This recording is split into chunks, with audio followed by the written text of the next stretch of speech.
Yeah, it's recording. Jay and Kevin in the morning. Hey, we're gonna edit this out. Welcome back. Welcome back. So in the last video, we promised we were going to put out a video of the Empire Hill Climb. Which we haven't. We have not, and we will. It's coming. We've been busy. We've been busy. Yeah, there's been a lot of stuff going on, and we wanted to do a quick little update video on everything that's been happening here at the garage. And we wanted to do that before we head off to GTR Festival. Thursday. We're leaving today's Sunday. We're leaving Thursday, so 4 days.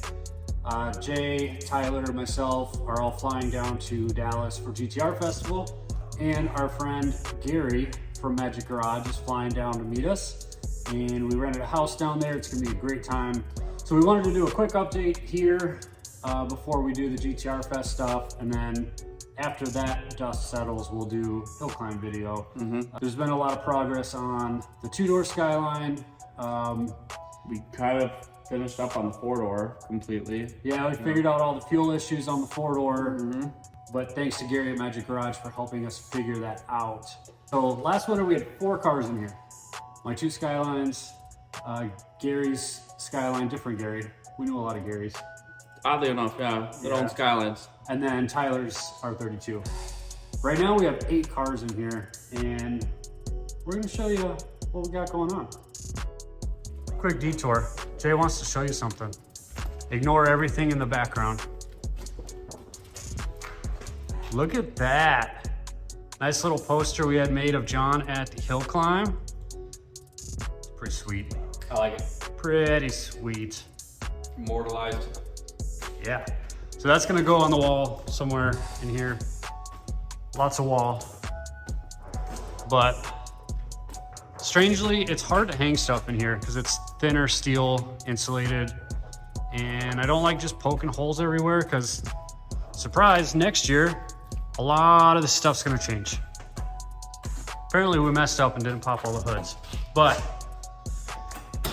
while Jay's going around doing that, let's take a look at the two-door Skyline. We haven't talked about this car in a while, and it's made a lot of progress. So since you last saw this car, holy crap, there's been a lot of changes. Might I just point out this beautiful center garnish from Magic Garage completely transforms the whole look. And the lighting kind of isn't great in here, but it's nice to see the color pop through the middle. Hit up Magic Garage for your very own. He's got a lot of other cool things in the works. Speaking of, let's just cut over here real quick. So Gary custom made the Link ECU for this car. So sweet. Powder coated everything. All like new stainless hardware and mil-spec wiring. So that's a newer service that he's offering. Check out Magic Garage for Link products and custom stuff. Got a whole slew of Link stuff to go in that car. Whole slew of GK Tech stuff to go in that car. Still rear upper control arms, Hikis delete, all that kind of stuff. Speaking of Link products, now through basically the end of the month of November, Link is having a massive Black Friday sale. So if you need any Link products, and we all know that you do, be sure to check them out. Magic Garage is a full retailer for Link, so check out magicgarage.racing, get yourself your Link products while the sale is going on. It's hard to beat 15 to 20% off Link products. So that's like the plugins, I think it includes everything like the can lambdas, can gauges, you know, all the accessories. So don't miss out on that. Take advantage. And while you're at it, if you want some custom stuff done, whether it's wiring, custom cosmetic stuff for your ECUs, Magic Garage has it covered. It's amazing the job that he did on this ECU for the two-door. His wiring is phenomenal, and I'm excited to get that thing put in the car. And while we're at the shelves, What is that? that there is a bad/good investment.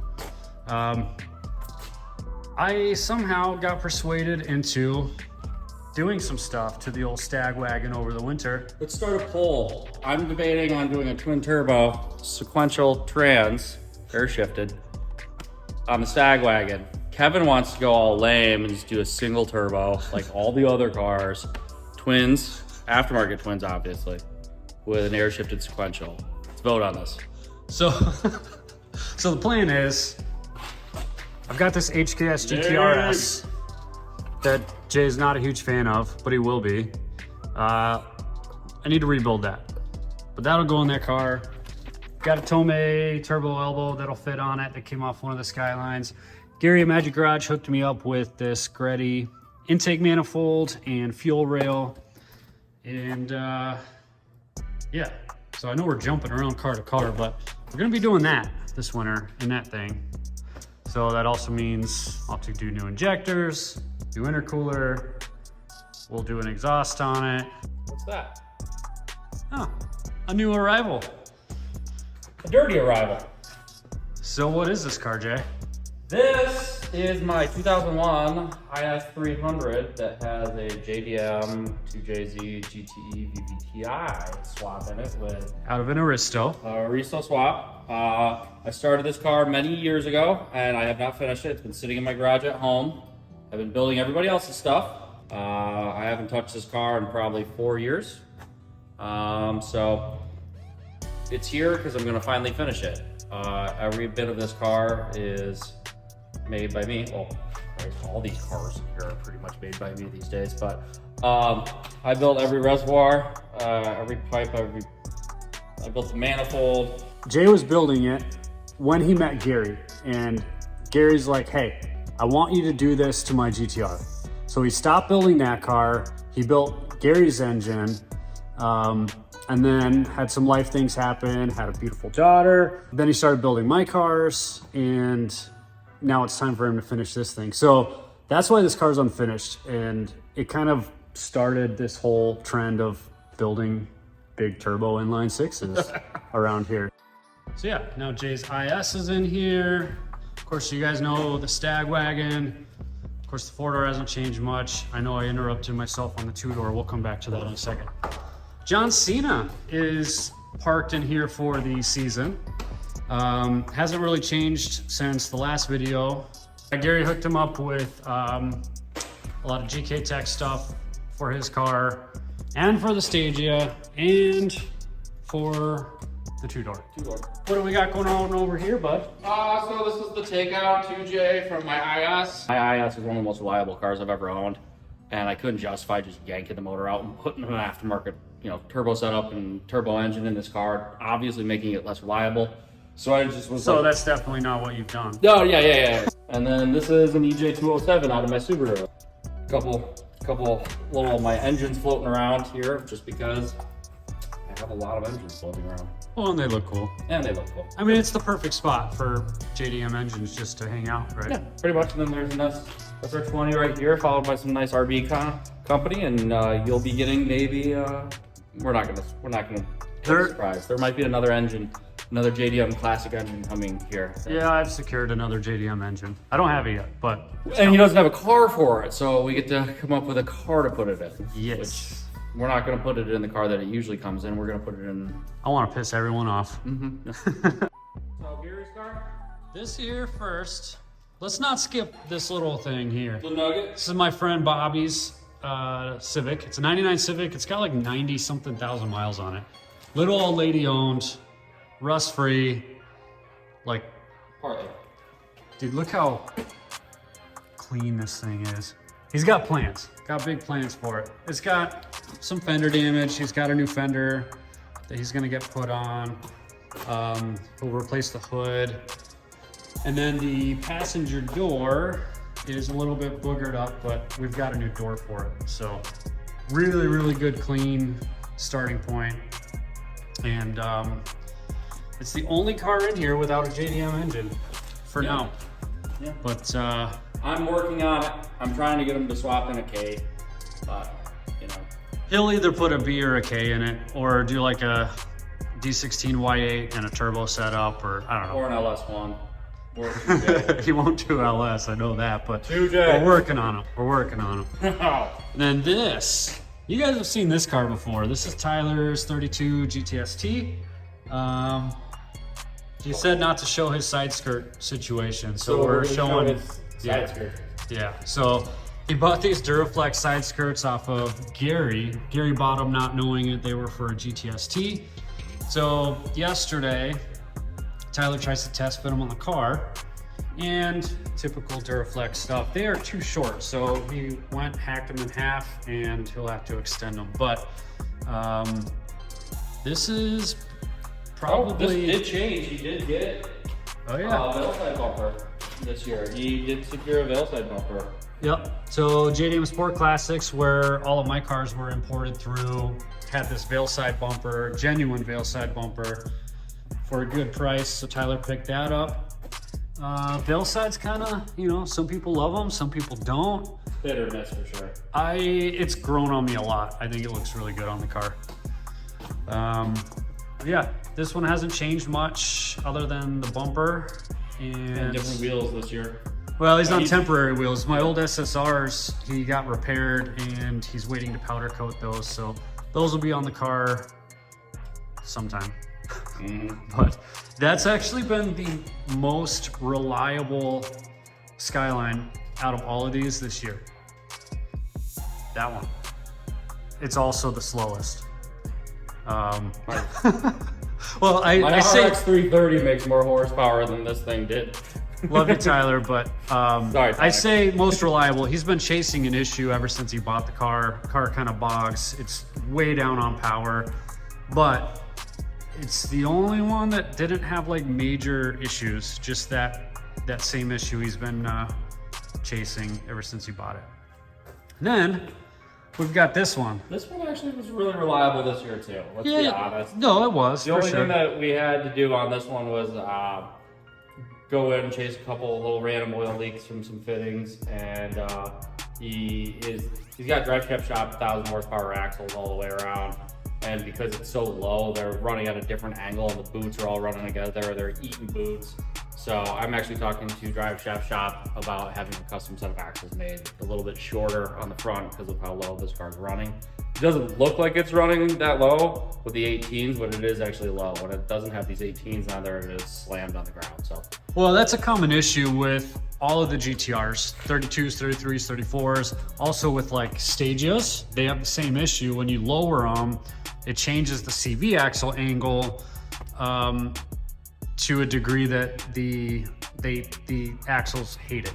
I have the same issue going on in the Stagia. We just got the GK Tech roll center adjuster set for that car, so we'll see if that fixes the issue.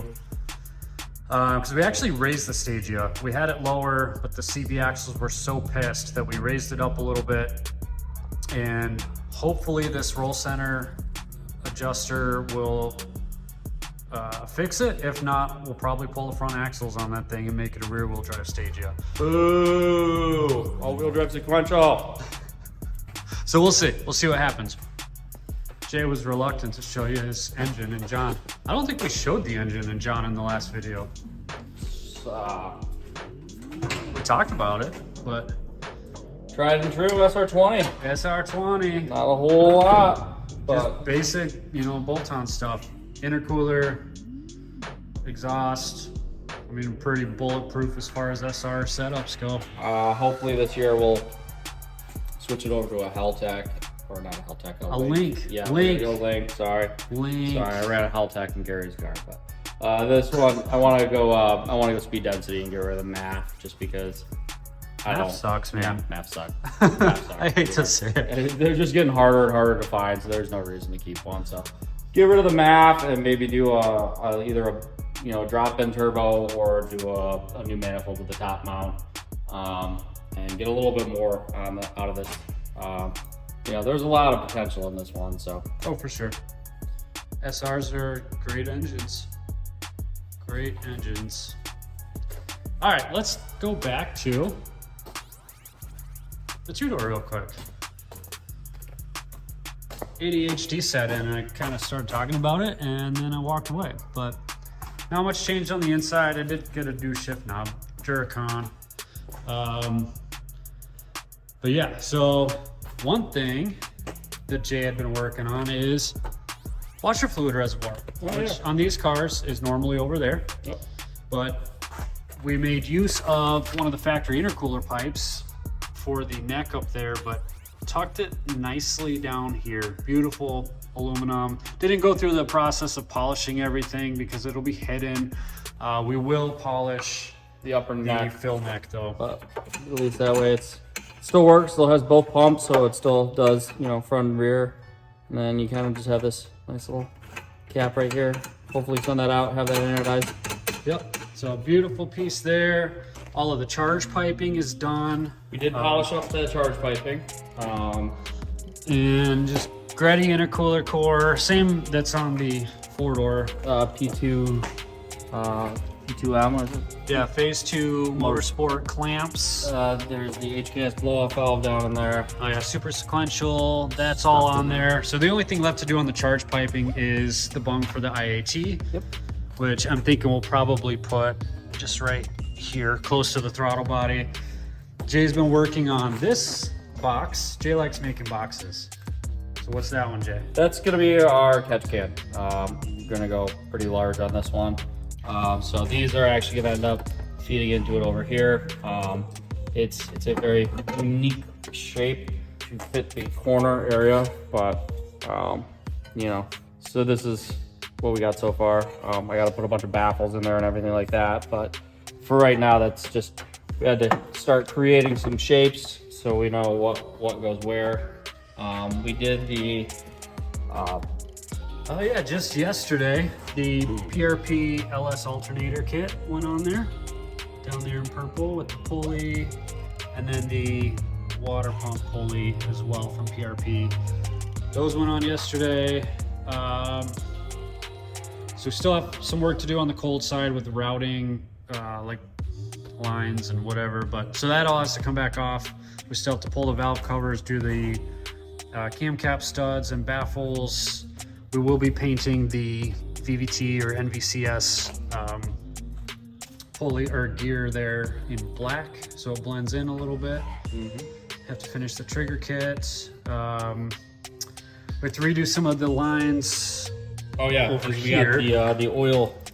So we actually changed the oil feed around because we learned of a new little thing, not an oil restrictor, but It's an oil pressure regulator from Turbo Smart. Yeah, and all it does is it takes it and it always feeds you constant 40 psi. Yeah, so instead of running the restrictor to the ball bearing turbo, You run the oil feed out to the restrictor, to the regulator. excuse me. Yep. And then it goes in there. What's even cooler is it actually has a little gauge on it that you can check to make sure that you have oil pressure going into the turbo. So Yep. So all of those things we got through Gary at Magic Garage.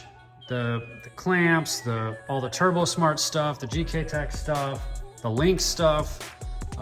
He can get you anything. But yeah, also we have some major cosmetic stuff coming for this car that Gary hooked me up with. Coming from Japan, really anytime now, I think.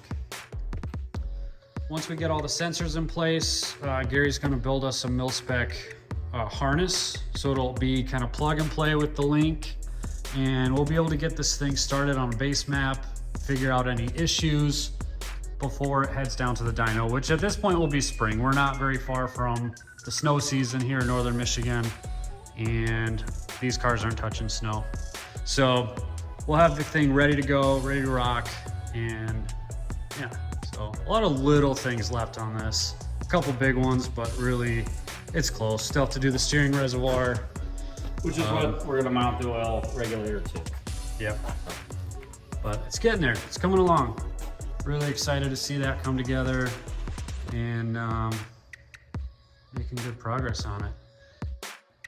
We also brought over like a fab table. There's a jig table over there.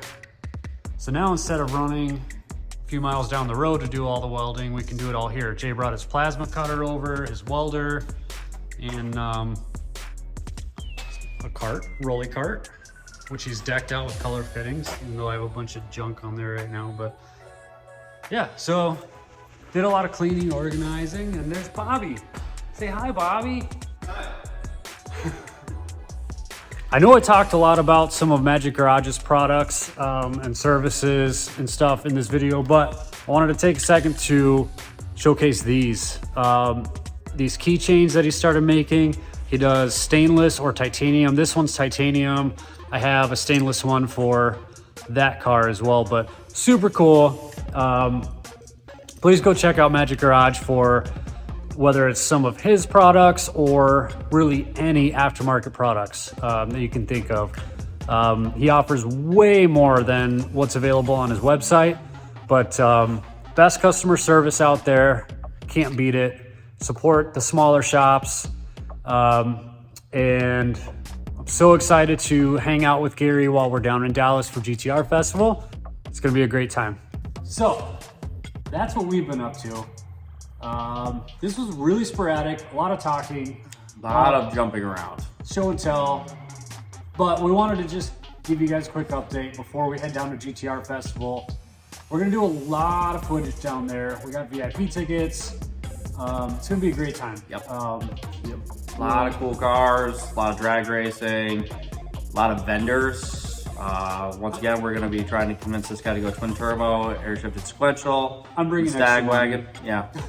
I know I'm gonna spend. We too might much leave money. with another car. I promised my wife I wouldn't leave with another car, but there will be stuff. We'll for see. sure. I'm pretty good For- at spending his money. Yeah, you are. Mhm. I'm pretty good at spending my money too. But anyway, so we're leaving for GTR Festival in a couple days. So next week we'll put all this footage together. We'll get a video out reasonably quick, but we're gonna have multiple cameras and things. So there's gonna be a lot to go through, but it's gonna be an amazing time. If any of you are down there, hit me up on like Instagram or something and maybe we can meet up. But yeah, until then, Good to see you guys. Bye. bye. It's like a dream.